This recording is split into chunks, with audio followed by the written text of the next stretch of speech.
This is Ready, Set, Reiki, a podcast about Reiki and all energy work, from the curious beginner to the seasoned master teacher, welcoming all systems, all lineages, all levels. Reiki is a journey and not a destination. And on this Ready, Set, Reiki journey, I refer to myself as a guide rather than host, as I too am traveling, learning, and supporting others on this Reiki journey as well. And with that said, I am your guide, Tracy Seawright, and this is Ready, Set, Reiki. Hello, Reiki family. Reiki blessings to you, one and all. Another adventure we're going on today. But before we begin, I have to tell you about a special place on Facebook. Now, here it is, the Reiki Business Collective. Here we're sharing, supporting, and serving. Well, Christian Stone does an amazing and wonderful job supporting and encouraging one and all. Here is connecting with your Reiki business community. Now, it costs $0 to come on to this group here, wherever you are on your journey. Now, maybe you're not even thinking about business. Don't let that business word fool you. Wherever you are in your Reiki journey, come join, be a part of the community. You will not be sorry. Well, back to our journey. So I'd like to bring on a wonderful and amazing person here. It is Andrea Ochitwa, and she is a Calgary-based wellness facilitator, meditation teacher, Reiki master, photographer with nearly 2 decades of experience in emergency communication with local police services. Now, during her years working with emergency services, she supported people through highly stressful, often life-changing situations. Now, this experience gave her a very deep understanding of how stress and trauma affects the nervous system, and ultimately led her to explore practices that helped calm her nervous system and restore calm and balance. Now, today, she brings together her background in crisis support with meditation, Reiki, and trauma-informed wellness practices to help others reconnect with a sense of peace and grounding.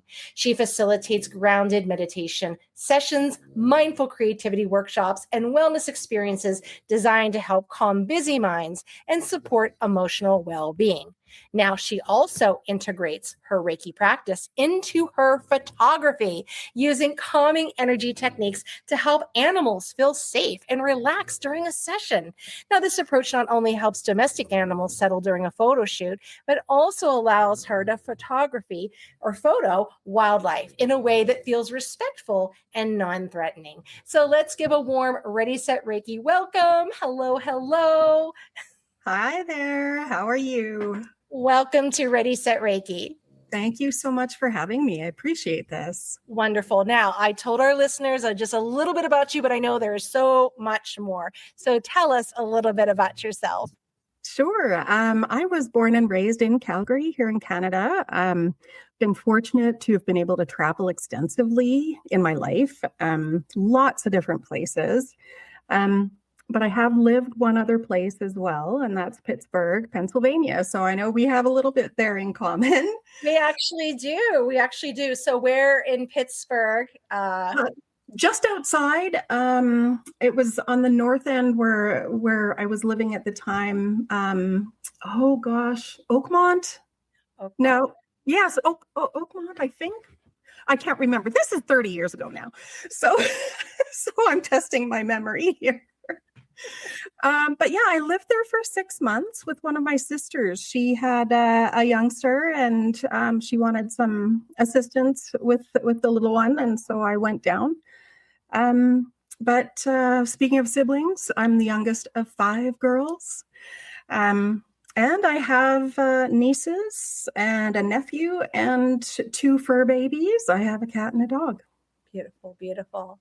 Well, we're here for the reason of Reiki, energy work. So tell us about Reiki. When did Reiki come into your life? Did you find Reiki or did it find you? Oh, good question. So it actually found me twice. So the first time this was back in about 2005. And I was about 5-6 years into my career as an emergency communications officer. And I was struggling a little bit. And one of my sisters saw that. And she said, I think it might be a good idea for you to go and see a friend of mine. And she said, go and check her out. So I found her and she said, do you know what Reiki is? Nope. not a clue. So I said, you know what? I'm here. I trust you. You know, my sister would not send me somewhere wrong. So I got on her table and had an incredible experience.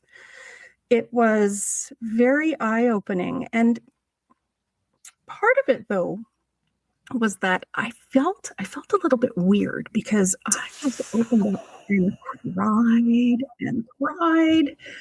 And I thought, oh my gosh, this is weird. This is really strange. What's happening to me? And she assured me that it was normal and I just had things to release.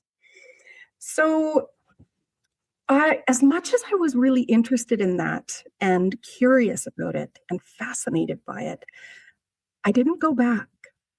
So fast forward now to 2019, where I ended up having to leave my career due to occupational PTSD.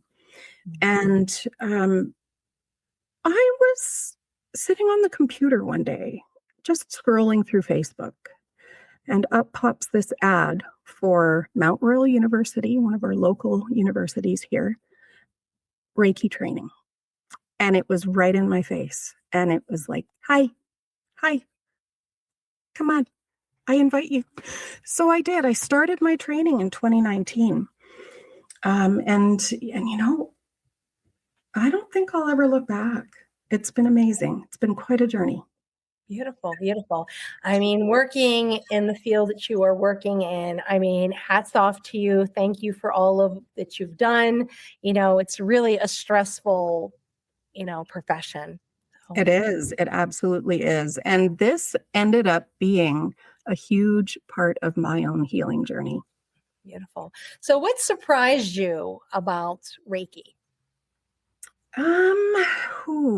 Well, I think that it's far more common now than I knew before I was trained. I think you don't necessarily look for things when you don't know about them. But at the same time, after I was trained, it was everywhere. Everywhere. I had people popping up going, oh yeah, I'm a Reiki master. Oh yeah, I'm a Reiki master. I've trained in. And so I thought, okay, this is fascinating. This is so cool. Yeah. So they're either trained in it, interested in it, or they are just kind of curious, but shyly curious about it, you know? So yeah, I thought that's a huge surprise about it. Right. When I began my journey, I had one good friend that she was a bit, really into this. And she said, give it a try. And I Googled and I found a teacher and I didn't know anybody. And then as soon as you get trained, it's like, oh yeah, I do that. And like, wow, like it was some kind of secret. Exactly. Club, then they admit that they're doing exactly. Yeah. Goodness. So standing where you are today, looking back, what are some misconceptions that you hear about Reiki? Excellent question. There's a lot of people out there that I think believe that it is really connected to religion. And the people that don't think it's connected to religion think it's some kind of cult. I've had that as well. And I've had people say, you must be a devil worshiper. And it's like, nope, promise. I'm Christian. It's okay. Yeah. As well. Yeah. I grew up in a very Bible-based home. My mother was the Word of God. And when I started doing yoga, it was like, absolutely not. You're going to go to hell. When I was playing the sound bowls, she called them the demon bowls. It was like absolutely horrific. Yeah. Yeah. That's a big one for sure. Mm-hmm. So working in emergency communication with a local police, you've seen a few things. You've probably seen people at their worst through their struggles. But what has been one of the biggest challenges or struggles you have faced in your own healing journey?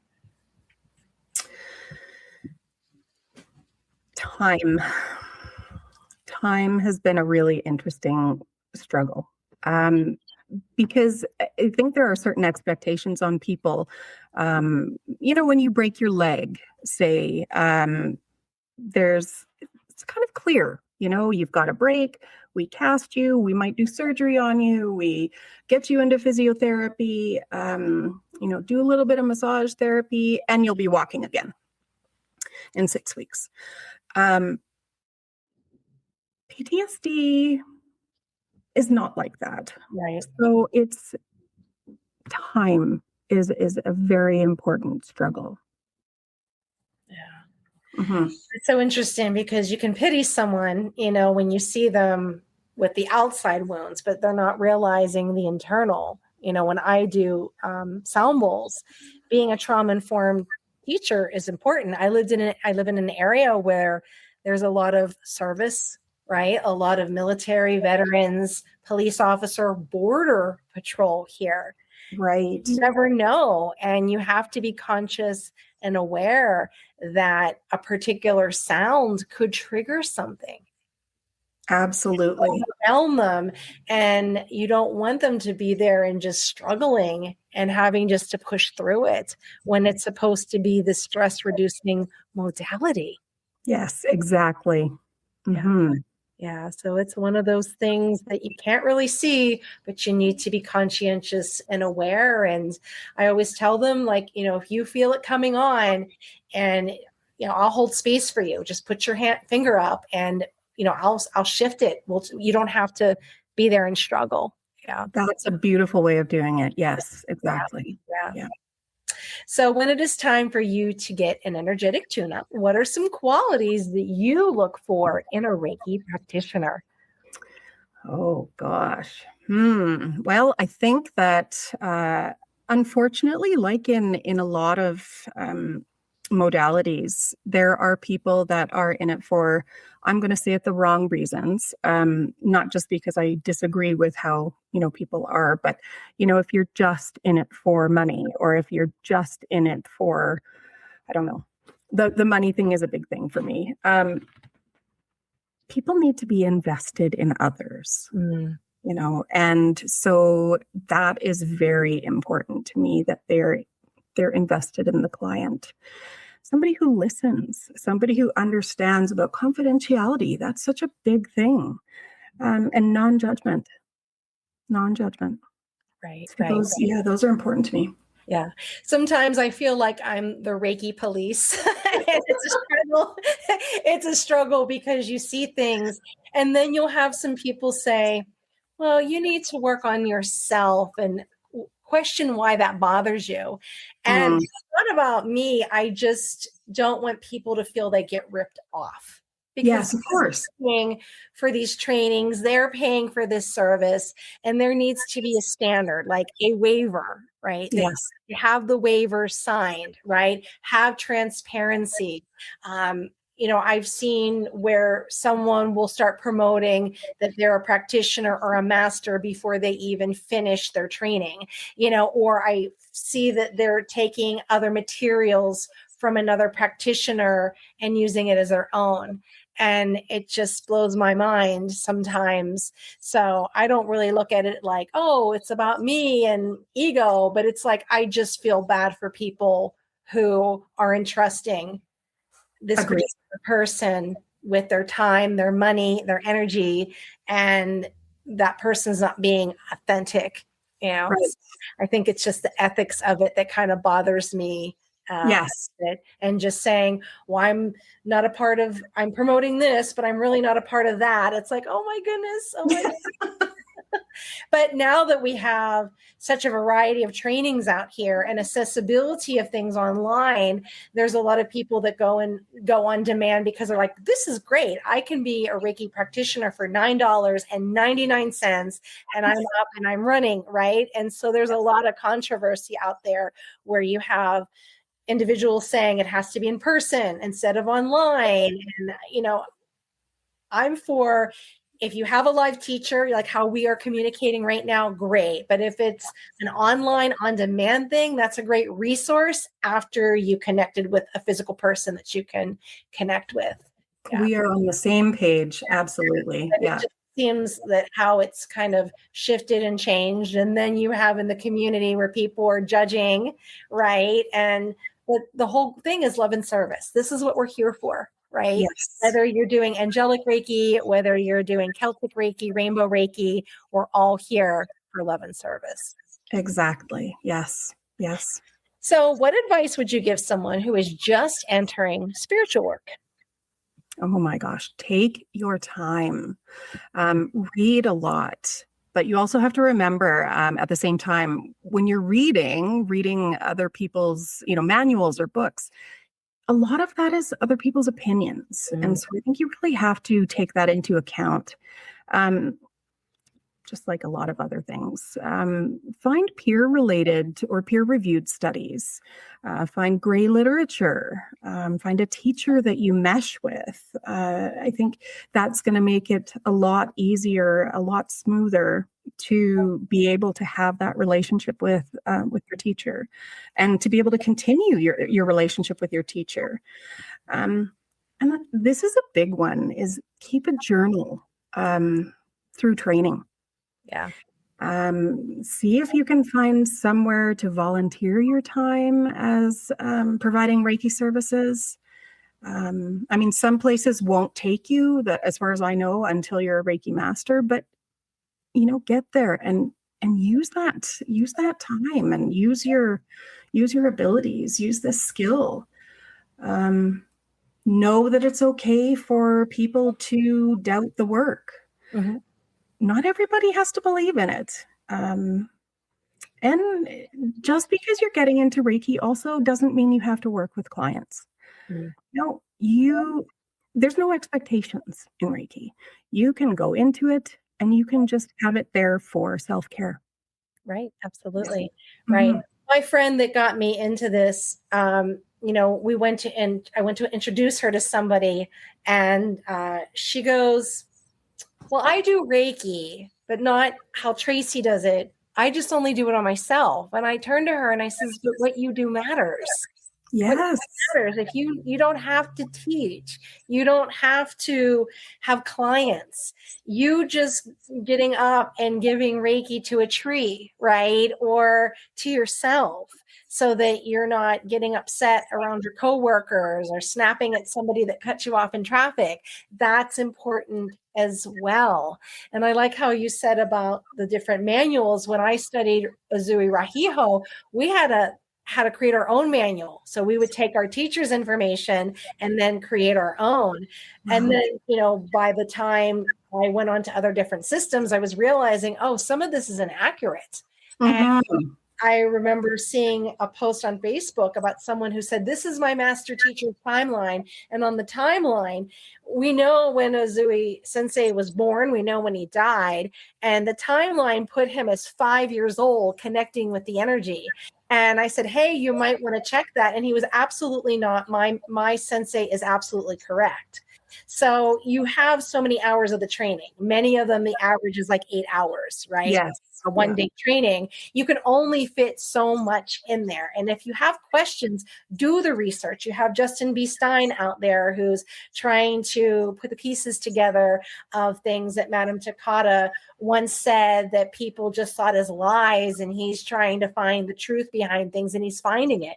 They uncovered his CV, Uzui Sensei's, and it's piecing it together what he was doing from 23 up to the time he connected with the energy, and things are making sense. Like, we just think he went on a mountain and boom, here he is, and he's starting, right? And not realizing all the work that came prior to that, Right. So yeah, so be very mindful and careful. You can connect with somebody amazing. The manual may be okay, but go out and do your research and stay relevant too.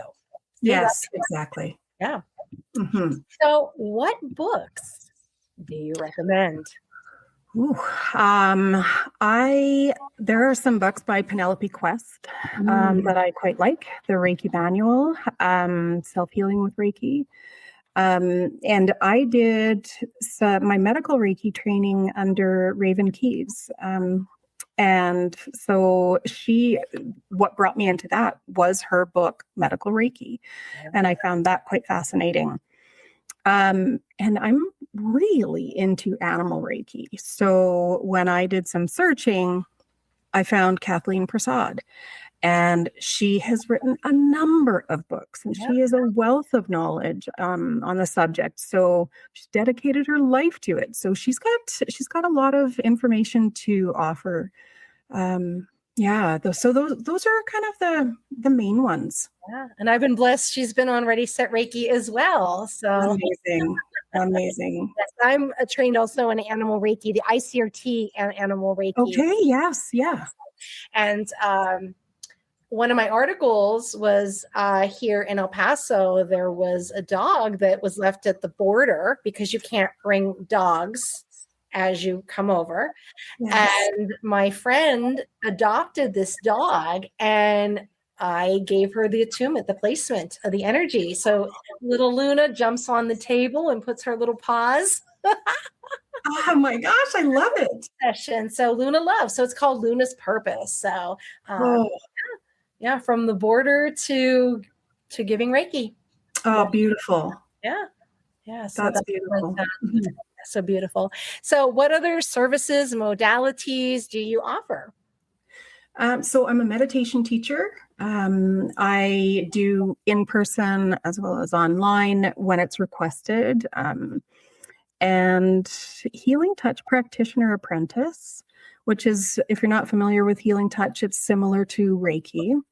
Animal Reiki practitioner teacher through Kathleen Prasad's Sled Animal Lead Method. I teach Reiki for humans and animals. I run workshops to exercise creativity, making beaded bracelets, necklaces, focus beads, and it's always a very mindful workshop, which is really lovely.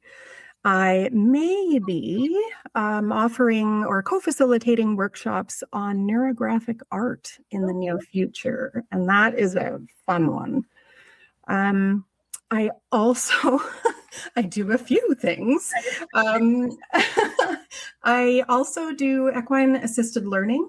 I'm a facilitator for that, and I am in my training for equine facilitated wellness.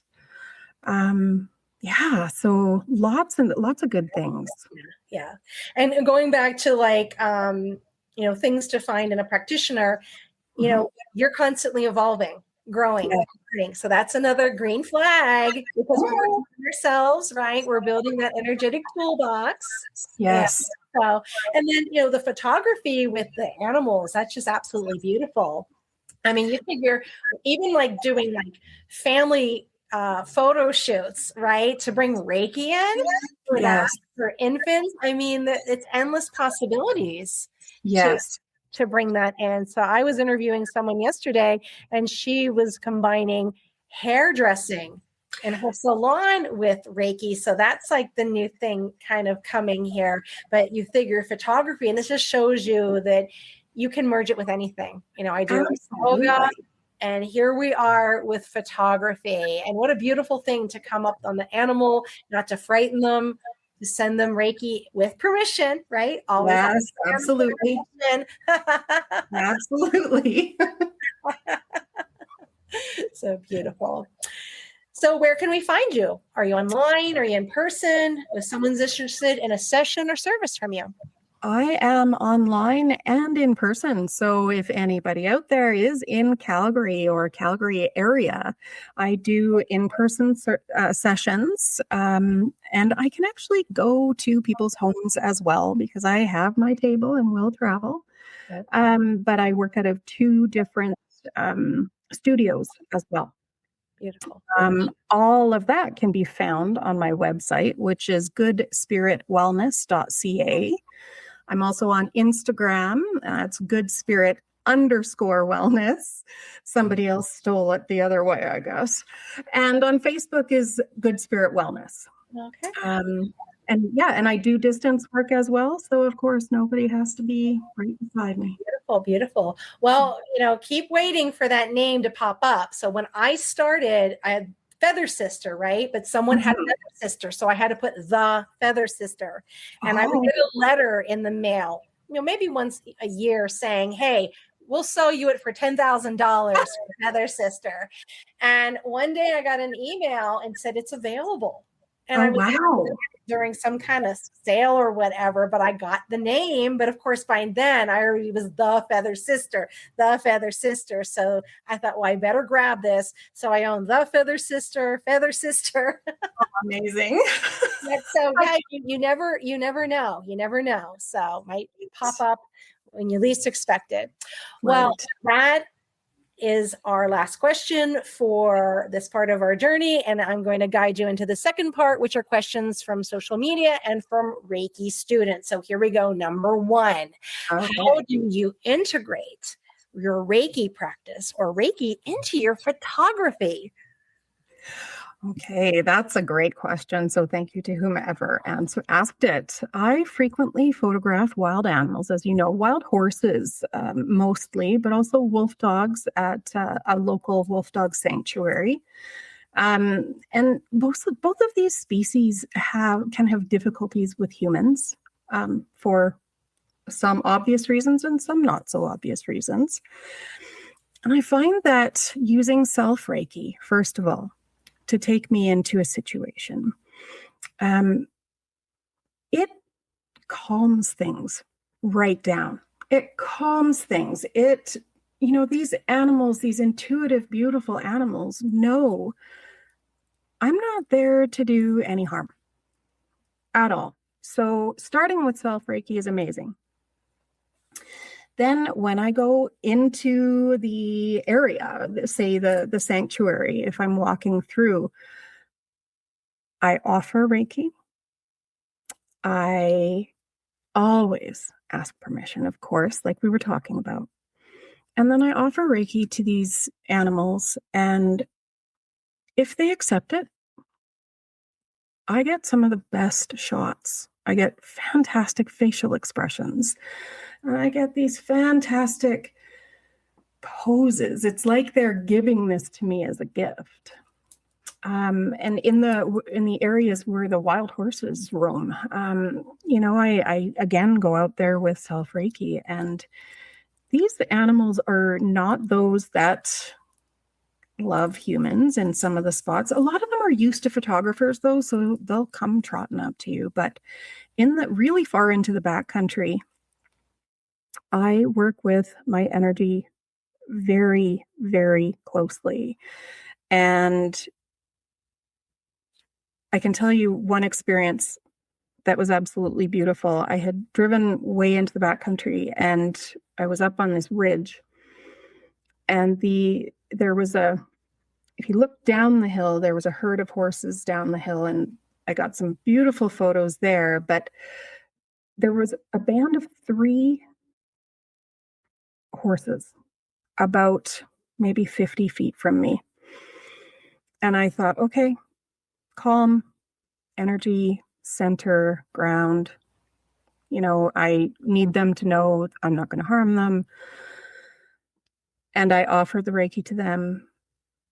They came up to me. One of them came so close, I put my hand out because I thought, ooh, and wild animals and humans don't mix. He touched my hand and he blew out his air on my hand. And then he just kind of took a step back. And it was this moment. I think I had tears in my eyes, and I was just thanking him and thanking him and thanking him. And then they moved off a little bit, got some beautiful pictures of them. So that's with animals. But I also, with wild animals anyways, I also work with domesticated animals. And these guys are some that have been abused or that have had bad experiences with humans. So energy is so important. My mom, I'll tell you, she loves what I do, but she saw me interacting with an animal one day and she said, "Do you realize that animal never took their eyes off of you?" And I said, well, I saw it looking, a couple of times because I was watching as well. But then I'd close my eyes and she said, you could see the body just kind of melt. They were just so okay with being there. Gosh, yeah, it's when I work with human clients, same thing. I offer that. And some people kind of look at me and go, no, which is okay. And some people, the difference is palpable when you see that change. It's really beautiful when people are kind of, okay, I'm going to sit like this. And then you work with a little bit of energy and it's so calming. It's so beautiful. Right. Yeah. Are your photos on display anywhere where people can check them out? Yeah, so I have a website for that too. It's Good Spirit Photography. Beautiful. Yes, Good Spirit is kind of my thing. Awesome. Wonderful. Mm-hmm. Number 2, how has your experience working in emergency services helped support your Reiki clients? That's huge. So having been around people who have had very traumatic situations, unprocessed trauma, going through the worst days of their lives. We never heard from people when they were having good days. So, just having these people who constantly had, it was a constant call after call after call of bad.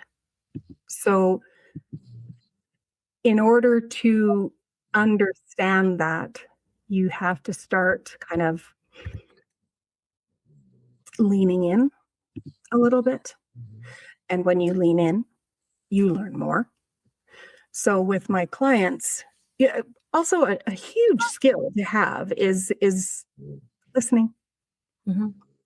You have to be able to Listen and be there. Just hold space. Right. Exactly. So when I'm working with clients, Reiki clients, they are all that is there. All I am is a sounding board. I'm just there to hear what they have to say, to provide them a safe space to let go of whatever they need to let go of. And I am very, very clear. I should say, I'm not a counselor. So Yeah. I am quite clear that if there is something coming up, Mm-hmm. I will suggest counseling if they're not already involved in it. Right. Mm-hmm. Listeners, that's important. We never diagnose, right? We never know. And if it's something that's out of the realm of our expertise, talk to your doctor, right? Yes. Seek medical attention, things like that. So yes. Yeah, absolutely. So yeah, I just want to provide a comfortable, safe space for people. Mm-hmm. Well, thank you for that. Number 3, in your experience with emergency care and encountering challenging and emotional situations, do you have a technique that helps you calm down during stressful times? Wow. So a big one for me is breath work. It is so important. We really tend to breathe in our upper chest. It's always that kind of just that upper chest. Being able to exhale everything, being able to inhale everything as much as we possibly can. That's where the calming is. That's where that comes that comes in handy, is just breathing. That is a huge one for me. I'm also really interested in just a lot of self-care, acupuncture, massage, going for a walk. It's not anything that has to cost anybody money. Going for a walk, hugging a tree. I know it sounds so so silly. Lots of wisdom in a tree, though. There is so much. And yeah, you just go and hug a tree. Just enjoy being in nature. That is huge. Also, I'm a huge proponent of counseling and therapy. So, those are, I think, the main things. I'm grateful that when I did my meditation teacher training, it was a 300-hour course. And we went through and learned so many different types of meditation. Yeah. And so I'm very grateful that I have that to fall back on as well. Absolutely. Because then you'll just find your right one. Because some of them, it might not feel so good, and know that there's more. There's there. Yeah. Very good.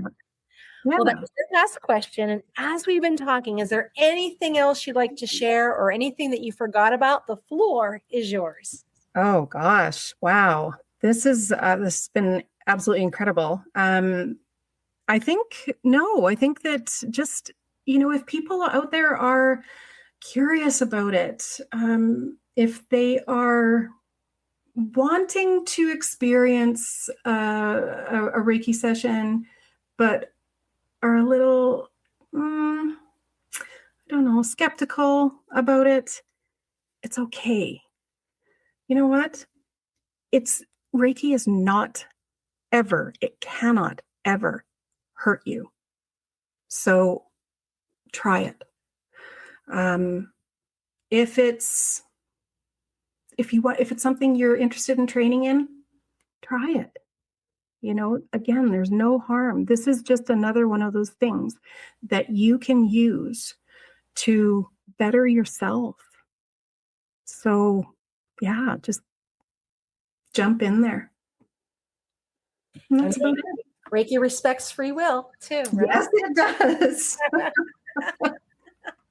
And tell our listeners again where they can get in contact with you. Sure, of course.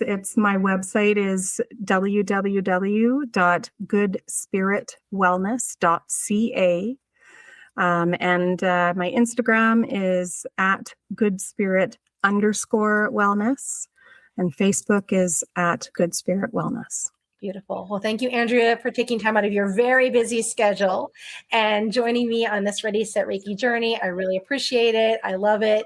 Photography, Reiki, all that you do. We do a lot of the same modalities. So I love that as well. All right, my beautiful listeners, if you'd like your question featured on Ready, Set, Reiki, reach out, www.readysetreiki.com, and check me out on social media. I'm Tracy Seawright, and this has been Ready, Set, Reiki.